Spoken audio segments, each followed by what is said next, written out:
એસએમસીના police sub inspector જે.એચ. સિસોદિયાએ બંદૂકની નોક પર મહિલા અને પુરુષ છે તેમને ધાબે લઈ ગયા હતા અને હવામાં 2 રાઉન્ડ ફાયરિંગ કર્યા હતા। આ મામલો હવે પહોંચ્યો છે ગૃહમંત્રી હર્ષ સંઘવી સુધી અને ધારાસભ્ય વિમલ ચુડાસમાએ પોલીસના આ કામને કાયરતાપૂર્વક ગણાવ્યું છે અને ખોટા લોકોને ફિટ કર્યા છે તેવો આરોપ લગાવ્યો છે।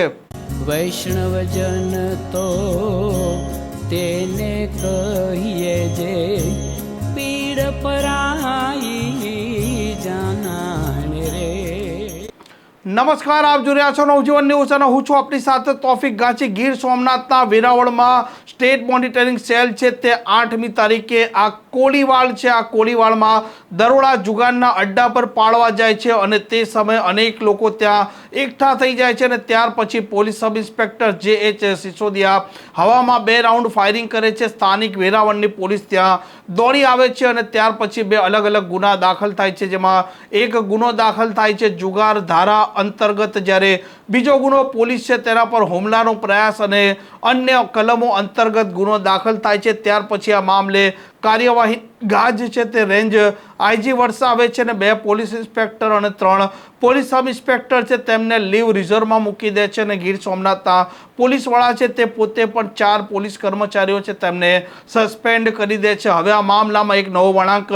સામે આવ્યો છે અને મામલો પહોંચ્યો છે ગૃહમંત્રી હર્ષ સંઘવી સુધી અને ધારાસભ્ય વિમલ ચુડાસમા તેમને મળ્યા છે, પત્ર પણ લખ્યો છે અને તેમણે ગંભીર આરોપ લગાવતા કહ્યું છે કે પોલીસ સબ ઇન્સ્પેક્ટર જે.એચ. સિસોદિયા ઘરમાં એકાએક 8મી તારીખે રાત્રિના 9:30 આજુબાજુ ઘૂસી જાય છે અને ત્યાર પછી મહિલા અને પુરુષ છે તેમના લમડે બંદૂક મૂકી તેમને ધાબે લઈ જાય છે, હવામાં 2 રાઉન્ડ ફાયરિંગ કરે છે અને તેમના સાથે કોઈ મહિલા પોલીસ કર્મચારીઓ પણ નહોતા અને જે પ્રકારે હવામાં ફાયરિંગ થાય છે ત્યાર પછી આસપાસના લોકો છે તે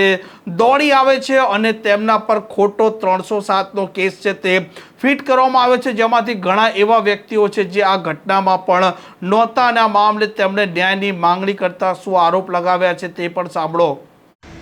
મારું નામ વિમલ ચુડાસમા છે। નેવું સોમનાથના ધારાસભ્ય તરીકે સેવા આપું છું। ત્યારે વેરાવળ મુકામે 8 તારીખના રોજ એસએમસી દ્વારા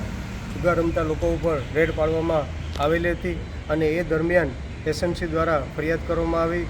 અને 307 જેવી ગંભીર કલમો લગાડવામાં આવી। અંદાજે 200 જેટલા લોકો આમાં સામેલ હોય, અન્ય લોકોનું પણ નામ એડ કરવામાં આવેલું અને એ સિવાય પણ એમને જે ખોટી રીતે નામો જે લખેલા છે, જે એસએમસી દ્વારા જે બાતમીદાર એમનો હોય છે, જે બાતમીદાર દ્વારા જે નામ આપવામાં આવ્યા છે, અમુક નામ તો બાતમીદારને પણ પોતાને પર્સનલ વાંધો હોય છે અને એવા ખોટા નામ આપવામાં આવ્યા છે। ત્યારે એફઆઈઆરમાં બધા નામ આપવામાં આવ્યા છે। ત્યારે એને અનુલક્ષીને હું આજે નાયબ મુખ્યમંત્રી શ્રીને રૂબરૂ મળેલો, તેમને પત્ર લખેલો અને એમને જાણ કરવામાં આવેલી કે આ જે રેડ પડેલી છે તે રેડ દરમિયાન જે લોકો ત્યાંથી 20થી 25 લોકો જોવા મળે છે અને એ તો રજૂઆત કરતા હોય કે તેમના ઘરવાળા કે તેમને ન લઈ જાઓ એના માટે થઈને વાત થતી હોય, પણ રાતના એ વિસ્તારમાં અંદાજે 5000 લોકો ત્યાં રહેતા હોય અને રાતના 10 વાગે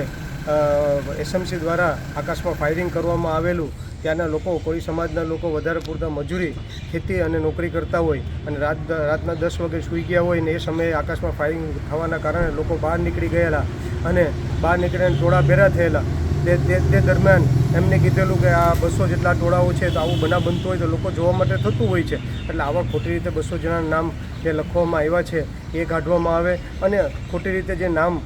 જે છે નહીં એની તપાસ કરી, યોગ્ય તપાસ કરી અને એમના વિડીયો, એમની ત્યાં મોબાઈલ જે છે એમનું લોકેશન લઈ અથવા કે જ્યાં સીસીટીવી કેમેરા હોય અથવા કે ત્યાં રોજ કામ કરી અને જે લોકો ન હોય એવા લોકોના નામ કાઢવામાં આવે અને ખાસ કરીને જે 307 જેવી જે ગંભીર કલમ લગાડવામાં આવી છે ત્યાં કોઈ લોકોએ કોઈ મારકૂટ નથી કરી કે કોઈ લોકો પાસે હથિયાર નથી કે કોઈ એવું ગંભીર રીતે કોઈ એવું બનાવ નથી બન્યો કે કોઈને ઈજા નથી થઈ, એટલે આ ખોટી રીતે 307 કલમ જે લગાડવામાં આવી છે આ તમામ 3 વસ્તુઓ કે જે અન્ય 200 જણાના નામ લખવામાં આવ્યા છે અને જે ખોટી રીતે નામ લખવામાં આવ્યા છે એ અને 307 જેવી ગંભીર કલમ એ મારા દ્વારા નાયબ મુખ્યમંત્રીશ્રીને રજૂઆત કરવામાં આવી અને નાયબ મુખ્યમંત્રીશ્રીએ કીધું કે યોગ્ય તપાસ કરી અને સાચી હકીકત હશે એમાં 100% સંપૂર્ણ રીતે મને વિશ્વાસ આપવામાં આવ્યો. આમ જે પ્રકારે ગીર સોમનાથના વેરાવળમાં આ પોલીસ સબ ઇન્સ્પેક્ટરે જુગારના અડ્ડા પર દરોડા પડતા 2 રાઉન્ડ ફાયરિંગ કર્યો છે. આ મામલે હવે વિવાદ સર્જાયો છે. મામલો ગૃહમંત્રી હર્ષ સંઘવી સુધી પહોંચ્યો છે અને એસએમસીની આ કામગીરીના સામે ધારાસભ્ય વિમલ ચુડાસમા છે તેમણે ગંભીર આરોપ પણ લગાવ્યા છે અને પોલીસની આ કામગીરી છે તેમને કાયરતાપૂર્વક ગણાવી છે અને કોઈ પણ પ્રકારના નિયમોના પાલન વગર આ દરોડો પડ્યો છે તેવો પણ તેમનો આરોપ છે. હવે જોઈએ આ મામલો ગૃહમંત્રી હર્ષ સંઘવી સુધી પહોંચ્યો છે ત્યાર પછી હવે શું આદેશ આપવામાં આવે છે. આ પ્રકારના સમાચાર માટે નવજીવન ન્યૂઝ ચેનલ સાથે જોડાયેલા રહો. નમસ્કાર.